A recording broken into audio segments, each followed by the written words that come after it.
Hello everyone. In previous video we talked about the kingdom Mycota, isn't it? So where you have studied the general characters of kingdom fungi and also about the classification of fungi. Okay. So today in this video I'm going to talk about the viruses. Okay. So I think you all heard about viruses because we are living in this ಹೇಳಬೇಕು ಅಂತಂದರೆ we are living in the virus era, isn't it? So because coronavirus is spread all over the world, throughout the world. Okay. So in India also it has becoming increasing and increasing every day. So it has become such a pandemic disease, isn't it? So you heard about the term virus, definitely. Okay.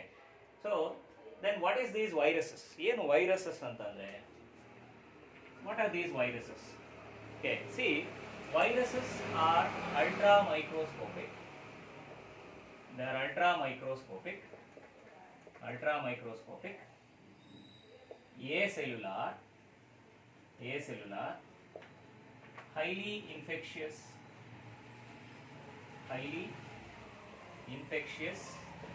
ultra microscopic, acellular, highly infectious entities. So these members are viruses. They are ultra microscopic. It means they cannot be seen through the normal microscope. Okay. So because they are even smaller than bacteria, they are very much small particles. Okay, they are ultra microscopic. Then they are acellular, means they do not have a definite cell. Virus ಗೆ ಒಂದು cell ಅನ್ನೋದು ಇಲ್ವೇ ಇಲ್ಲ. They do not have a definite cell. They are acellular and highly infectious, means they cause various diseases in the host, in plants as well as in animals. Okay, or even in other animals like human beings also, even in human beings also. Okay, so they cause various diseases. So once they enter inside the cell or inside the host, so definitely many viruses they cause diseases, various diseases. So highly infectious entities. Okay, so they are acellular because they do not have a definite cell, like they do not show any cell organelle or protoplasm, so nothing is there in the viruses. Okay, so that's why they can be considered as entities or particles. Okay, so virus is a Latin term that literally means venom or a poisonous substance. Venom ಅಥವಾ ನಾವು poisonous substance ಅಂತ ಕರಿತೀವಿ, ಅದನ್ನ viruses. Okay, so the term virus was first used by Louis Pasteur. He first used the term virus. Virus ಅನ್ನೋ term ನ first use ಮಾಡಿದ್ದಾರು, that is Louis Pasteur. Okay, so later the virus was first identified that the viruses were first identified by Ivanovsky. It means, so where he observed tobacco mosaic disease. So where this tobacco mosaic disease that was caused by, you know, that tobacco mosaic virus, isn't it? But at that time he identified that there are some other particles or other organisms which are smaller than bacteria that causes tobacco mosaic disease in tobacco plants.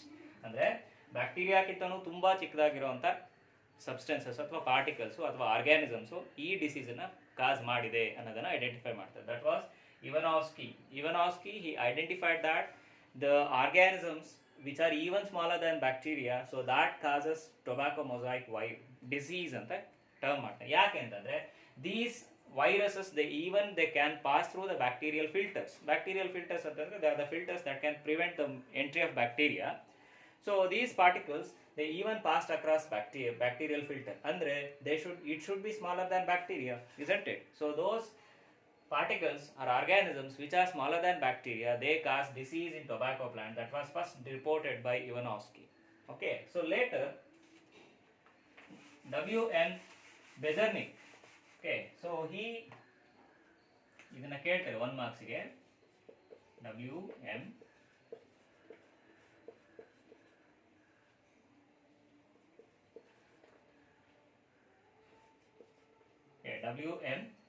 Bejernik. Okay, so who first reported that the sap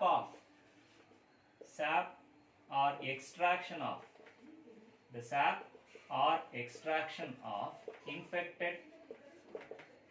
infected tobacco plant, the sap or extraction of infected tobacco plant that can cause disease in healthy plants when sap or extraction of the infected tobacco plants, when it is sprayed on healthy tobacco plant, that can cause disease. ಅಂತಂದ್ರೆ disease ಬಂದಿರೋಂಥ tobacco ಪ್ಲಾಂಟನ್ನು crush ಮಾಡಿ, ಅಂದರೆ ಅದರಿಂದ extract ತೆಗೆದು ಅಥವಾ ಅದರಿಂದ ಸ್ಯಾಪನ್ನು ತೆಗೆದು, if it is sprayed on the other healthy plant, ಅಂದರೆ ಬೇರೆ ಹೆಲ್ತಿ ಪ್ಲಾಂಟ್ ಮೇಲೆ, ಟೊಬ್ಯಾಕೋ ಪ್ಲಾಂಟ್ ಮೇಲೆ, ಹೆಲ್ತಿ ಟೊಬ್ಯಾಕೋ ಪ್ಲಾಂಟ್ ಮೇಲೆ ಸ್ಪ್ರೇ ಮಾಡಿದ್ರೆ ದಟ್ ಕ್ಯಾನ್ ಕಾಸ್ ಡಿಸೀಸ್ ಅನ್ನೋದನ್ನು ಐಡೆಂಟಿಫೈ ಮಾಡ್ತಾರೆ. ಯಾರು? That is WM Beijerinck. Okay, who identified that for the first time the sap or the extraction of the tobacco plant, infected tobacco plant, that is able to cause the disease in healthy plants, healthy tobacco plants ಅಲ್ಲಿ disease cause ಮಾಡುತ್ತೆ ಅಂತ ಹೇಳ್ತಾನೆ. Okay, so he coined as Contagium vivum fluidum. He gave a name, means he coined as, ಇದನ್ನೇನಂತ ಹೇಳ್ತಾನೆ ಅವನು? ಕಂಟಾಜಿಯಂ ವಿವಮ್ ಫ್ಲೂಯಿಡಮ್ ಅಂತ ಹೇಳ್ತಾನೆ. ಅಂದ್ರೆ the fluid which is taken from the contagious plant. Contagious means the infected plant that causes the disease in healthy plants ಅಂತ. ಅಂದ್ರೆ infect ಆಗಿರೋಂಥ plant ಇಂದ ತೆಗೆದಿರೋಂಥ ಎಕ್ಸ್ಟ್ರಾಕ್ಟ್ ಅನ್ನ ಹೆಲ್ತಿ ಪ್ಲಾಂಟ್ ಮೇಲೆ ಸ್ಪ್ರೇ ಮಾಡಿದ್ರೆ ಹೆಲ್ತಿ ಪ್ಲಾಂಟ್ ಅಲ್ಲಿ ಡಿಸೀಸ್ ಬರುತ್ತೆ. Okay, so for that he coined as Contagium vivum fluidum ಅಂತ ಕರೀತಾರೆ. ಯಾರು? That is WM Beijerinck. Okay, so thereafter the discoveries of viruses that has begun. Later on thousands of viral species that were discovered. Okay, so the branch that deals with the study of viruses, that is what is called as virology.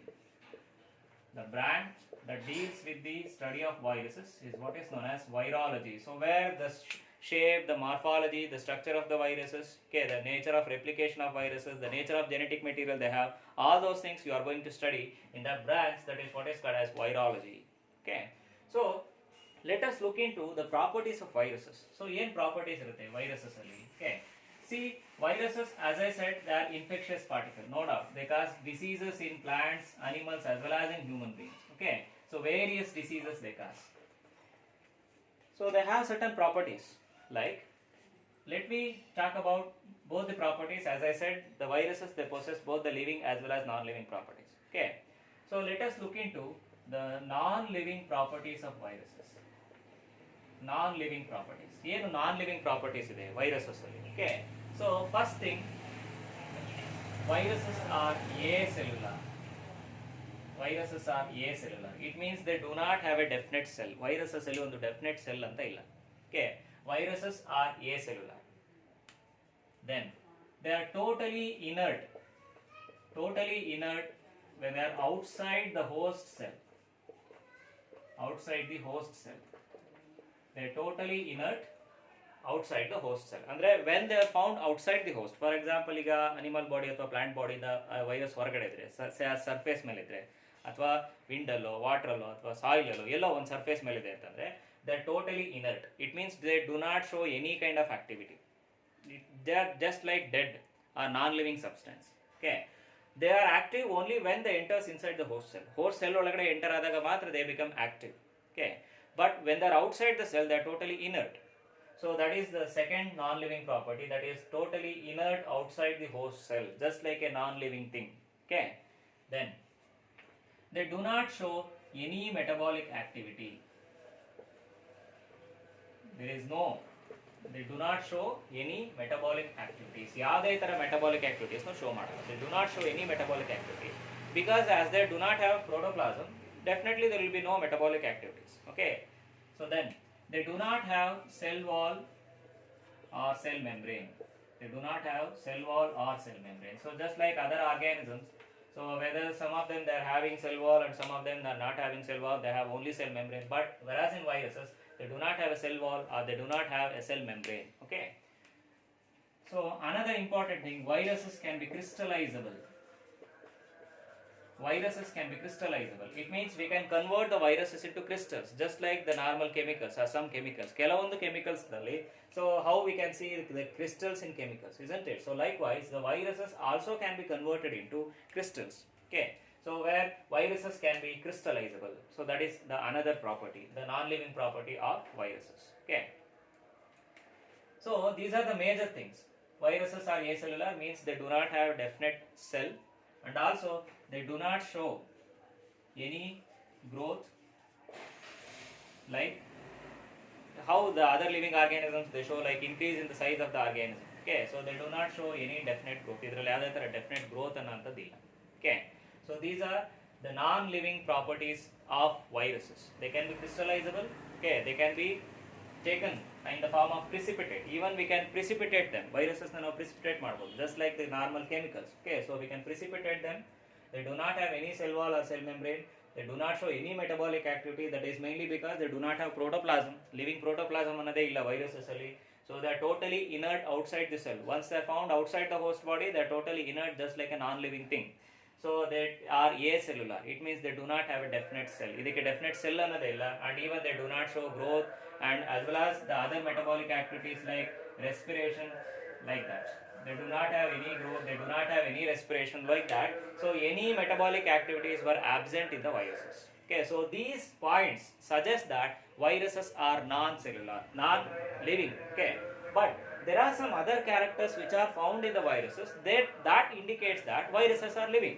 But ಈ properties ನಾವು ನೋಡಿದಾಗ viruses non-living ಅನ್ನ ಕನ್ಸಿಡರೇಷನ್ಗೆ ಬರ್ತೀವಿ. But when we see that the properties, some properties which are found in the viruses, that indicates viruses are living. So then what should we consider, whether the viruses are living or non-living? Okay, so that's why the modern biologists, they cannot consider them. Still today there is a debate that viruses whether are living or they are non-living. Okay, so hence some of them they consider that they are the connecting links between the living and the non-living things ಅಂತನೂ ಕೆಲವರು ಹೇಳ್ತಾರೆ. Okay, ಯಾಕೆ ಅಂತಂದ್ರೆ ಎರಡೂ ಪ್ರಾಪರ್ಟೀಸ್ನ show ಮಾಡೋದ್ರಿಂದ living ಅಂತಾನೂ consider ಮಾಡೋಕ್ಕಾಗಲ್ಲ, ನಾನ್ ಲಿವಿಂಗ್ ಅಂತಾನೂ ಕನ್ಸಿಡರ್ ಮಾಡೋಕ್ಕಾಗಲ್ಲ, as a show both the properties. Okay, so this is very important topic for 3 marks. Okay, so 3 marks ಅಲ್ಲಿ ಎಕ್ಸಾಮಿನೇಷನ್ ಕೇಳಿದ್ದಾರೆ, mention the living and non living properties of viruses.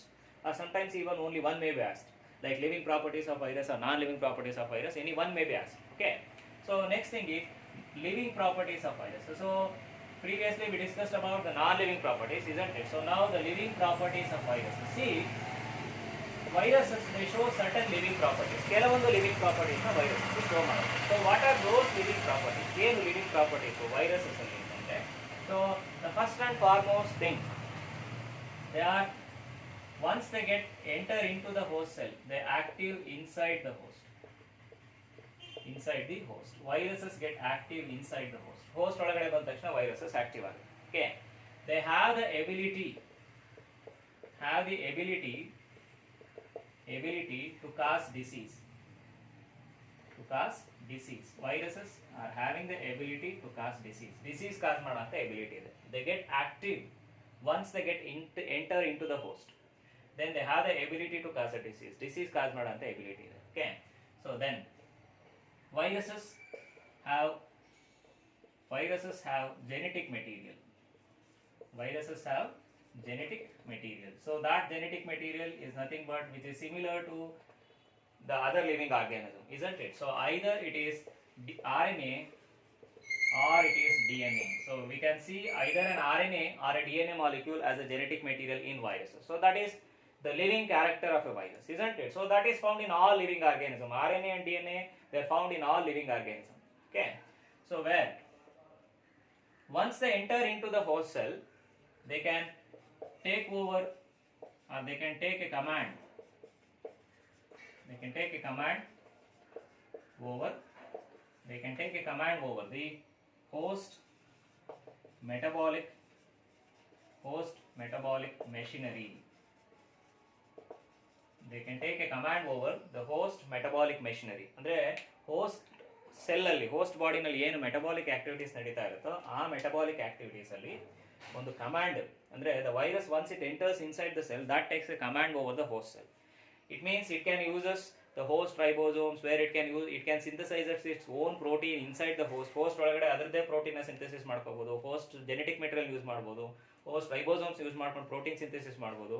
ಅಂದ್ರೆ it can take a control over the metabolic activities of the host. Okay, so that is another living property of viruses. Okay, so the next living property is just like some other organisms. So viruses are sensitive to heat. They are heat sensitive. Okay, and also they are sensitive to UV light. Okay, and they are sensitive to humidity. And drought. They are sensitive to humidity and drought. So viruses are sensitive to heat, they are sensitive to UV light, humidity, as well as for drought. Okay, so and they have a protein coat around the genetic material. They have a protein coat around the genetic material. Genetic material sutta ಏನಿರುತ್ತೆ protein coat ಇರುತ್ತೆ. Okay, and they were capable to develop the symptoms. They were capable to develop the symptoms in host. So once the virus infects the body, once the viruses enters inside the cell or any organism, they were capable to generate or develop various symptoms. So suppose if in case of coronavirus, isn't it? Once coronavirus enters into the body, so there are several symptoms like develops like fever, okay, so headache, so itchiness in the throat or throat pain, so like that. So there are several symptoms that will be developed when virus enters inside the body. Okay, so they have the capacity to generate the symptoms in the host. So these are some of the properties of viruses. Okay, like living properties as well as the non-living properties. So these are the living properties. So examination ಅಲ್ಲಿ ಕೇಳ್ತಾರೆ ನಿಮಗೆ list out the living as well as non-living properties of viruses ಅಂತ ಕೇಳ್ತಾರೆ. Okay, then let us look into the classification of virus. How we classify the virus? ಯಾವ basis ಮೇಲೆ ನಾವು viruses ನ classify ಮಾಡ್ತೀವಿ? Okay, see viruses that can be mainly classified based on the host they infect. ಯಾವ host ಅನ್ನ infect ಮಾಡುತ್ತೆ ಅನ್ನೋ basis ಮೇಲೆ ನಾವು viruses ನ classify ಮಾಡಬಹುದು. Based on the host they infect. Which host they infect ಅನ್ನೋ ಬೇಸಿಸ್ ಮೇಲೆ. So on the basis of that we can classify viruses into plant viruses, then animal viruses, and even the bacterial viruses. They can even infect the bacteria, hence bacterial viruses. So plant viruses, animal viruses and bacterial viruses. ಇನ್ನೂ ಒಂದು ಹೇಳ್ಬೋದು living properties ಅಲ್ಲಿ viruses are host specific in nature. Host specificity means they infect only specific host. Specific ಆಗಿರೋ host ಅನ್ನ ಮಾತ್ರ infect ಮಾಡ್ತಾರೆ. ಅಂದ್ರೆ ಏನರ್ಥ? Plant viruses do not infect animals. Similarly, animal viruses do not infect bacteria, or bacterial viruses do not infect plants or animals, like that. Suppose if they infect only one kind of organism, they infect only that organism. They do not infect the other organism. In plant ಅಲ್ಲಿ ಯಾವುದೋ disease ಬಂದಿದೆ, for example tobacco mosaic disease ಬಂದಿದೆ ಅಂತಂದ್ರೆ that cannot be caused in animals. ಆ disease animals ಅಲ್ಲಿ ಬರಲ್ಲ. ಯಾಕೆ ಅಂದ್ರೆ because of host specificity. So that is also very important living property of viruses. Viruses are host specific in nature, unlike the other parasites. Okay, so viruses are obligatory parasites. Obligatory ಅಂತಂದ್ರೆ they are the strict parasite. Without host they cannot survive. It means without host they cannot multiply. Host ಇಲ್ದೇನೆ virus multiplication ಆಗಲ್ಲ. Host ಇಲ್ದೇನೆ virus survive ಆಗಲ್ಲ. ಹಂಗಾಗಿ viruses are obligate parasites. Okay, they are host specific in nature. So that is also the living property of a virus. Okay, so the classification of virus, when we see, we can classify viruses into plant viruses, animal viruses and bacterial viruses. That is depend upon the host they infect. Suppose if they infect plants, they are said to be plant viruses. If they infect animals, they are said to be animal viruses. If they infect bacteria, they are called as bacterial viruses. For example, like plant viruses like alpha. So this is a plant virus. Okay, alpha. Then TMV, that is tobacco mosaic virus. Then cauliflower mosaic virus. TMV, cauliflower mosaic virus. Okay, so then papaya leaf curl virus. Papaya leaf curl virus. Okay, so there are various plant viruses which can, then bean mosaic virus.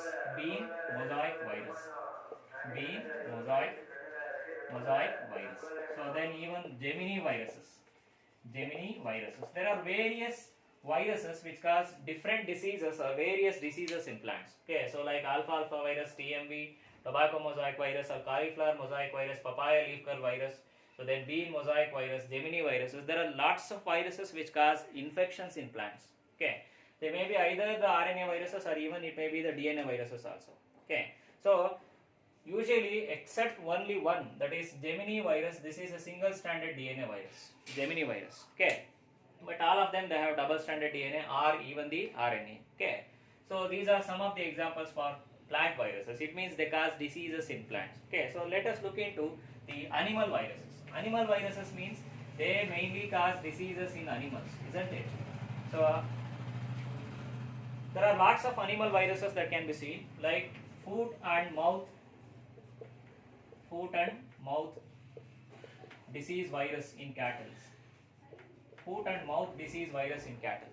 Okay, So then rabies virus, rabies virus, rabies virus, then polio virus, polio virus, okay, rabies virus, polio virus, then herpes, herpes virus, then hepatitis virus, hepatitis virus, then influenza virus, influenza, influenza. It means that causes the upper respiratory tract infections, isn't it?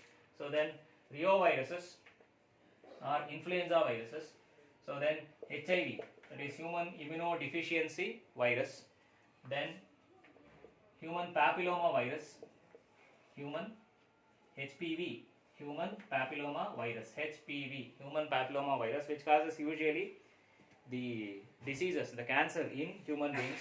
So especially the cervical cancer in females. Okay, human papilloma virus, then Epstein-Barr virus, Epstein-Barr virus. So these are the viruses which cause tumors or cancers in human beings. Okay, so HIV, HPV.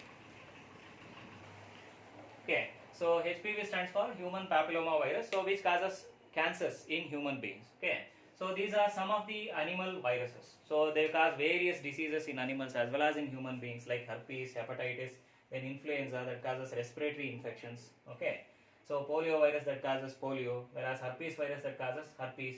Okay, so lots of animal viruses. Okay, so then the bacterial viruses, so they were commonly known as bacteriophages, isn't it? So I said about them in transduction, that is nothing but the transfer of DNA from one bacterial cell to another bacteria mediated by a bacteriophage. The bacteriophage were known as bacterial viruses, bacteriophage.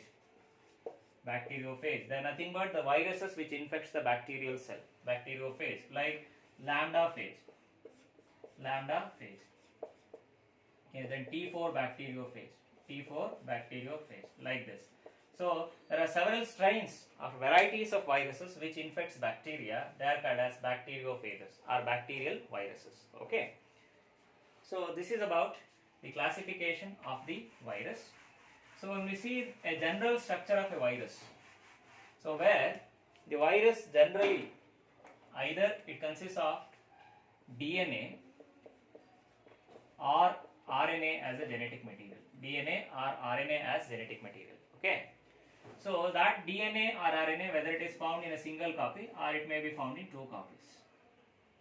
DNA or RNA that is found in a single copy or it is found in a two copies. So here we can see the structure of a HIV virus, that is human immunodeficiency virus. So where that consists of two copies of RNA, it is an RNA virus. Okay, two copies of RNA, and it consists of a protein coat. It consists of two copies of RNA, and whereas it consists of a protein coat, and also this protein coat that exhibit glycoprotein spikes. And the combination of sugar and protein spikes can be seen on the surface of the virus. Virus surface mele now we can see the combination of sugar and protein. Sugar and protein combination nodu. That is what is called as a glycoprotein spike. Again, a glycoprotein spike. Okay, so this is glycoprotein spike. Okay, so this is the two copies of RNA. This is nothing but the genetic material, RNA, and this is the protein envelope. There are two protein envelopes can be seen. Protein envelope. This is what is known as the protein envelope. There are two protein envelopes can be seen. Okay, so the outer and the inner protein envelopes are the protein coverings that can be seen. Okay. So then two copies of RNA is present. See, the RNA viruses usually once they infect the host cell, where they have a special property in them, that is they have a mechanism called as reverse transcription. Reverse transcription. RNA viruses usually they have special mechanism what is called as reverse transcription, especially the HIV virus that shows a mechanism what is called reverse transcription, means the conversion of RNA into DNA. RNA ಏನಾಗುತ್ತೆ DNA ಆಗಿ conversion ಆಗುತ್ತೆ. Once the virus infect the host cell ಒಳಗಡೆ virus enter ಆದ ತಕ್ಷಣ, so it can activate where it can take a command over the host metabolic function. So where viral RNA get converted into DNA. Viral RNA ಏನಾಗುತ್ತೆ host ಒಳಗಡೆ ಬಂದ ಮೇಲೆ DNA ಆಗಿ conversion ಆಗುತ್ತೆ. ಆ DNA host DNA ಜೊತೆ incorporate ಆಗಿ It can produce as RNA, viral RNA particles produce ಮಾಡ್ತಾ ಹೋಗುತ್ತೆ. Okay, because RNA is unable to synthesize itself. It lacks the self-replication ability, ಯಾವುದು RNA, but DNA is having self-replication ability. ಅದಕ್ಕೇನಾಗುತ್ತೆ RNA virus ಆಗಿದ್ದು, suppose if it infects the host cell, where that RNA particle get converted into DNA, that will integrate it with the host DNA. When the host DNA produces RNA, the viral RNA is also produced. Thereby, the viral multiplication will take place. Okay, so lots of thousands or millions of viral particles that can be produced inside the cell. So that by the mechanism what is called as reverse transcription. For that, they possess an enzyme what is called reverse transcriptase. Reverse transcriptase. So where the RNA particle that get converted into DNA, RNA iದೇನಾಗುತ್ತೆ DNA ಗೆ conversion ಆಗುತ್ತೆ. So that is by the enzyme what is called reverse transcriptase. Okay, so that genes which are found in the the RNA viruses, especially in the RNA viruses. So where the mechanism is what is called as reverse transcription. Mechanism na ನಾವು reverse transcription ಅಂತೀವಿ. The enzyme involved in reverse transcription is reverse transcriptase. Okay, so this is a typical structure. So where the virus that consists of a genetic material, I said whether it is DNA or it is RNA, sometimes it is single stranded DNA like in Gemini viruses, so it may be 2 copies of RNA can be seen, or double stranded DNA can be seen as a genetic material, and they have a protein coat, and that protein coat is what is called as a capsid. Protein coat ಏನಂತ ಕರಿತೀವಿ, capsid ಅಂತ ಕರಿತೀವಿ, and the individual proteins in the capsid is what is called as capsomeres. The individual proteins in the capsid is what is regarded as capsomeres. So then capsomeres anta kariti. Okay, so when you see in tobacco mosaic virus, TMV viruses alli ನೀವು ನೋಡಿದ್ರೆ, it is having an RNA genetic material, a single stranded RNA, and the protein coats like this. It is a rod shaped virus. You can see the capsomeres which are surrounding that RNA in the form of, so these are what is called as capsomeres. ಇವನ್ನೇನಂತೀವಿ ನಾವು capsomeres ಅಂತ ಕರಿತೀವಿ, and that protein coat is what is regarded as a capsid. protein coat ಗೆ capsid ಅಂತೀವಿ, ಅದರಲ್ಲಿರೋ individual proteins ಗೆ ನಾವು capsomeres ಅಂತ ಕರಿತೀವಿ. Okay, so this is about the structure and classification and properties of the viruses. Okay, so the next thing about the viroids. See, viroids, they are even smaller than viruses. They are even smaller than viruses. They are, what are viroids here? Viroids, they are even smaller than viruses. They are the infectious RNA particles. They are infectious RNA particles without protein coat. At least viruses alli one protein coat ಆದರೂ ಇರುತ್ತೆ, ಆದರೆ viroids alli, viroids are infectious RNA particles without protein coat. Without protein coat, they are regarded as viroids. Okay, so that was first reported by Diener. First viroids were reported by Diener. He reported, so where in a disease, the in potato plant, that is potato spindle tuber disease. Potato spindle tuber disease. Potato spindle tuber disease. Okay, so where it was discovered by, viroids were discovered by Diener, which are infectious RNA particles without the protein coat. Protein coat illde iranta RNA, only the RNA particle. Okay, that is what is called as the viroids. Okay, so then the next thing here is prions. See, prions are nothing but they are the prions, unusual type of proteins which can cause infections. Prions are nothing but they are some of the unusual kind, and they are not like the normal proteins. They are some unusual kind of proteins, only proteins which can cause infections. ಅಂದ್ರೆ infections ನ cause ಮಾಡೋ ಅಂತ protein substances ಗೆ ನಾವು prions ಅಂತ ಕರಿತೀವಿ. What are prions? Prions are the infectious protein substance, only protein. There is no genetic material ಅಂತ ಇಲ್ಲ. They are the infectious, unusual kind of infectious protein substances. They are what is called as prions. ಅದನ್ನೇನಂತೀವಿ ನಾವು prions ಅಂತ ಕರಿತೀವಿ. Okay, so ಇನ್ನೊಂದು point about the viruses. Viruses, if they are found outside the cell, inert ಅಂತ ಹೇಳಿದೆ ನಾನು, ಹೌದಾ? So ಹೊರಗಡೆ ಸೆಲ್ಲಿಂದ ಹೊರಗಡೆ ಇದ್ದು ಇನರ್ಟ್ ಆಗಿದಾಗ ಅದನ್ನು ನಾವು ವೈರಿಯಾನ್ ಅಂತ ಕರಿತೀವಿ. ವೈರಿಯಾನ್. Virus when found outside the host cell and it is inert ಅಂದ್ರೆ inactive ಆಗಿರುತ್ತೆ ಇದಕ್ಕೆ ನಾವೇನಂತೀವಿ ವೈರಿಯಾನ್ ಅಂತ ಕರಿತೀವಿ. Okay, what is a virion? It is an inert viral particles when they are present outside the host. That is regarded as the virion. Okay, so this is about the viruses, viroids and prions. And the last concept in this chapter is about the lichens. So I think you well know about lichens. Okay, see, kallu hovu antanu kariತೀವಿ ನಾವು ಕನ್ನಡದಲ್ಲಿ lichens. What is a lichen here? A lichens are composite organisms. Lichens are composite organisms. See, composite organisms means lichens, they are nothing but they are the symbiotic association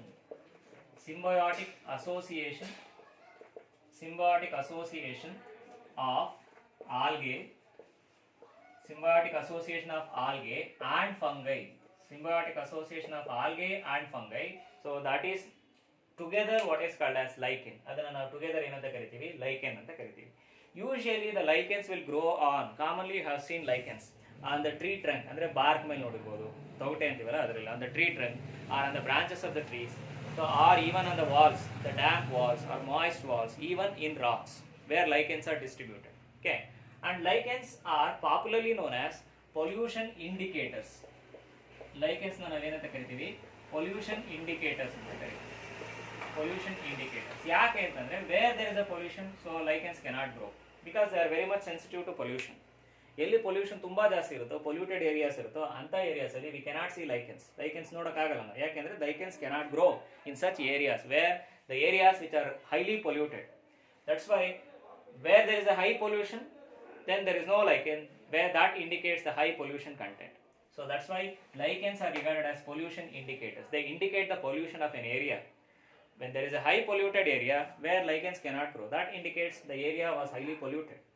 When the pollution is very less, where lichens are luxuriously or abundantly they grow, that's why they are considered as pollution indicator. I said lichen is a group of composite organism. Composite means together, where it is a symbiotic association between algae and fungi.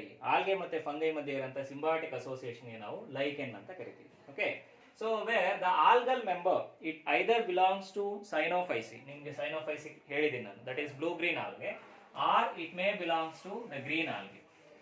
Green algae ಏನಾದರೂ ಆಗಿರಬಹುದು ಅಥವಾ blue green algae ಏನಾದರೂ ಆಗಿರಬಹುದು. The fungal member, it belongs to either the ascomycetes. The fungal member belongs to ascomycetes. You just remember the classes of fungi, or it may belongs to basidiomycetes, or it belongs to deuteromycetes. Okay, deuteromycetes. So when fungal member that belongs to deuteromycete, it is said to be imperfect lichen.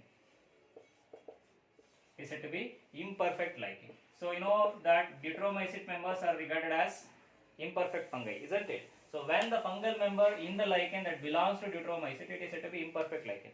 So algal member that maybe belongs to, I said, it is a composite association between algae and fungi, isn't it? Composite association between algae and fungi.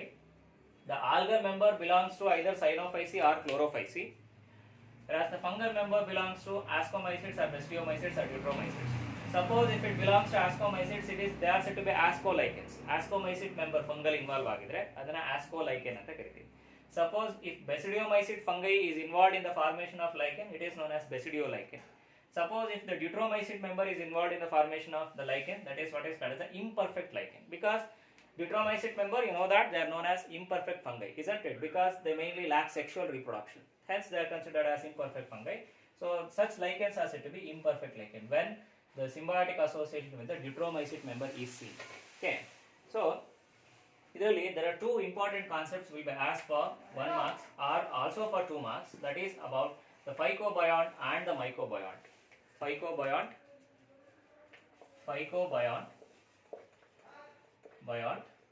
and mycobiont.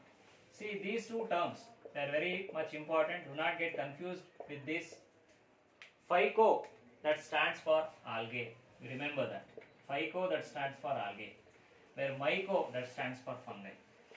Mycology. Okay, mycota, where that stands for fungi. So then what is this phycobiont? Phycobiont is nothing but algal partner of lichen. Algal partner of lichen. You know that lichen is a composite association where two partners can be seen. One is fungi, another one is algae. The algal partner of lichen is what is called phycobiont. The algal partner of lichen is what is called phycobiont. Similarly, the fungal partner of lichen is called as mycobiont. Myco stands for fungi, mycota, mycology. Remember that. Myco stands for fungi. Phycology means study of algae. Phyco, that stands for algae. So in lichen there are two composites, isn't it? One is algae, another one is fungi. Among that, the algal partner of lichen is what is called phycobiont, and the fungal partner of lichen is what is called as mycobiont. Okay.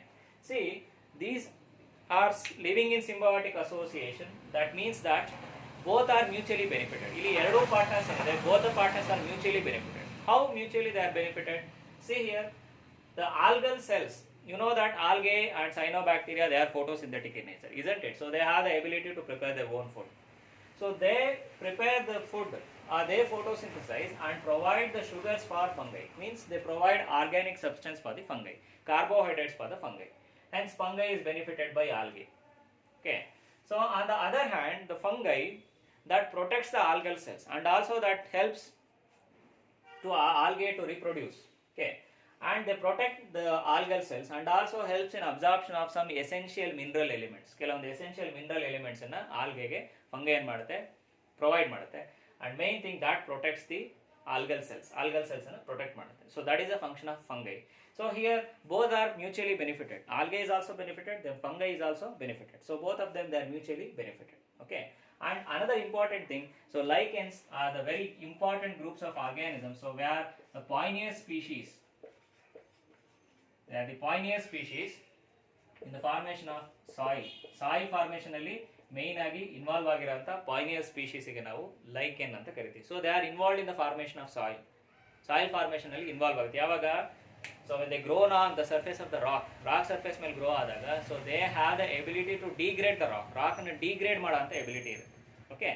See, there are ಅಂದ್ರೆ rock degrade ಆಗ್ತಾ ಇದೆ ಅಂದ್ರೆ where there will be formation of some small particles. So that leads to the formation of soil in very long term, not in a one day or a single year process. It takes hundreds or thousands of years, okay, or millions of years it takes. Okay. See, there are three groups of lichens can be seen. ಮೂರು ತರ lichens ನೋಡಬಹುದು ನಾವು. One is crustose lichens. Another one is foliose lichens. Another one is fruticose lichens. There are three groups of lichens can be seen: crustose, foliose, and fruticose lichens. See, the crustose lichens, they usually grows on the surface of rock. Crust means rock. They usually grows on the surface of rock. They have a very flat thallus. They have a very flat thallus. The thallus of lichen is very flat and it is firmly fixed to the rock. Rock ಗೆ firm ಆಗಿ fix ಆಗಿರುತ್ತೆ. It cannot be separable. So this lichen thallus is inseparable from the surface of the rock because it is firmly attached to rock. Rock ಗೆ firm ಆಗಿ attach ಆಗಿರುತ್ತೆ. It cannot be separated from the rock surface. Okay, so such lichens are said to be crustose lichens. Okay, so they usually grow on rock and even on hard surfaces like tree bark or tree trunk. In that also we can see that. Then foliose lichen. Foliose lichens means where these lichens, they have leaf-like thallus, leafy thallus.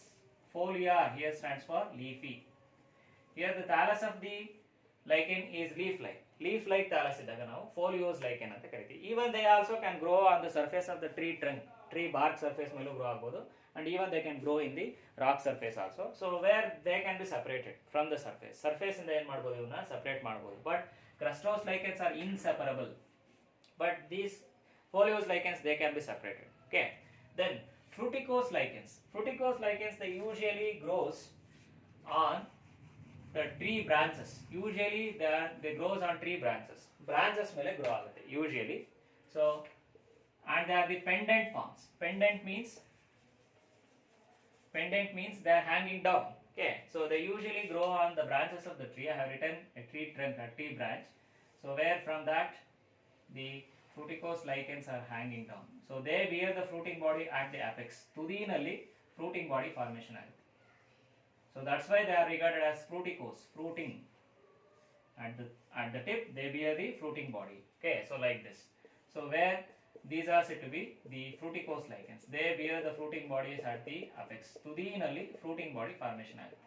Okay, so such lichens are said to be fruticose lichens. They usually grow on the branches of the trees. Tree branches ಮೇಲೆ usually grow ಆಗುತ್ತೆ. Okay, so they are called as fruticose lichens. And these lichens, they secrete an acid called lichenic acid. They secrete an acid, that is what is called as lichenic acid, that is mainly responsible for degradation of rock. Rock degradation alli help ಮಾಡುತ್ತೆ. As I said, lichens are the pioneer species which helps in the formation of soil. So that they secrete a very strong substance, that is what is called as a lichenic acid, that is having the ability to degrade the rock. Rock na degrade ಮಾಡಂತ ability. Okay, so lichens can be used as fodder. Some larger lichens that can be used as fodder for animals, like especially for cattle. Okay, and they were even used in the manufacture of cosmetics. They are also used in the manufacture of cosmetics or dyes. ಅಂದ್ರೆ ಕೆಲವೊಂದು dies use ಮಾಡೋದಕ್ಕೆ extract ಮಾಡೋದಕ್ಕೆ ಲೈಕೆನ್ use ಮಾಡ್ತೀವಿ. Cosmetic preparation alli, toothpaste preparation alli. So and also lichens can be used as spicy elements. So ನೀವು ನೋಡಿರ್ಬೋದು ಈಗ spices ಬರುತ್ತಲ್ಲ, along with that spices, so we can also use lichens also as a spice ಆಗಿ ನಾವು lichens use ಮಾಡ್ಬೋದು. Okay, so they also have the beneficial aspects. Okay, so this is about the lichens, and thereby it completes the chapter biological classification. Okay, so where you have studied, so the other two kingdoms like plant kingdom and fire kingdom, we have completed up to 3 kingdoms, isn't it? So like Monera, Protista and Mycota, we have completed the 3 kingdoms. The 2 kingdoms were left, that is about kingdom Plantae and kingdom Animalia. So that I am going to explain in a separate chapter. So because you have separate chapters for kingdom Plantae and for kingdom Animalia. Okay, so where I will explain that. So the next chapter will be kingdom Plantae or plant kingdom. Okay, so in this chapter you studied about various systems of 5 kingdom systems of classification, the merits and demerits of 5 kingdom systems of classification, basis for 5 kingdom system of classification. So then you studied about individual kingdoms like Monera and the organisms in Monera. So then Protista, the general character classification and the organisms in Protista. So then Mycota, the general characters and classification of fungi. So then you studied about viruses, viroids and prions. So then lastly about the lichens. Okay, so it completes the chapter 2, that is biological classification. So in the next class I will start with the new chapter, that is about the kingdom Plantae. Okay, thank you.